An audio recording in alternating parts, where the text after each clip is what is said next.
ഹരിയാനയിലെ പൽവൽ ജില്ലയിൽ നടന്ന ദാരുണമായ വാഹന അപകടം ഒരു കുടുംബത്തിന്റെ പ്രതീക്ഷകളെയും സ്വപ്നങ്ങളെയും തകർത്തു കളഞ്ഞു. ന്യൂഹ് DSP ഓഫീസിലെ ഹെഡ് കോൺസ്റ്റബിൾ നരേന്ദ്രൻ സിംഗ് എന്ന നിയമപാലകൻ മദ്യലഹരിയിൽ അമിത വേഗത്തിൽ ഓടിച്ച പുതിയ കാർ ഇടിച്ച് രണ്ട് സ്കൂൾ വിദ്യാർത്ഥികൾക്ക് ജീവൻ നഷ്ടപ്പെട്ടതും ഒരാൾക്ക് ഗുരുതരമായി പരിക്കേറ്റതും അങ്ങേയറ്റം വേദനാജനകമാണ്.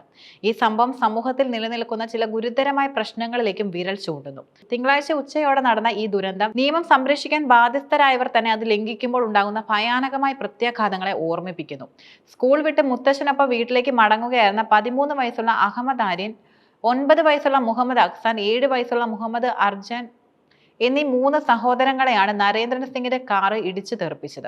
നിഷ്കളങ്കരായ 2 കുട്ടികൾ സംഭവ സ്ഥലത്ത് തന്നെ മരണത്തിന് കീഴടങ്ങി. അതേസമയം 7 വയസ്സുകാരനായ അർജൻ ഗുരുതരാവസ്ഥയിൽ ആശുപത്രിയിൽ ചികിത്സയിലാണ്.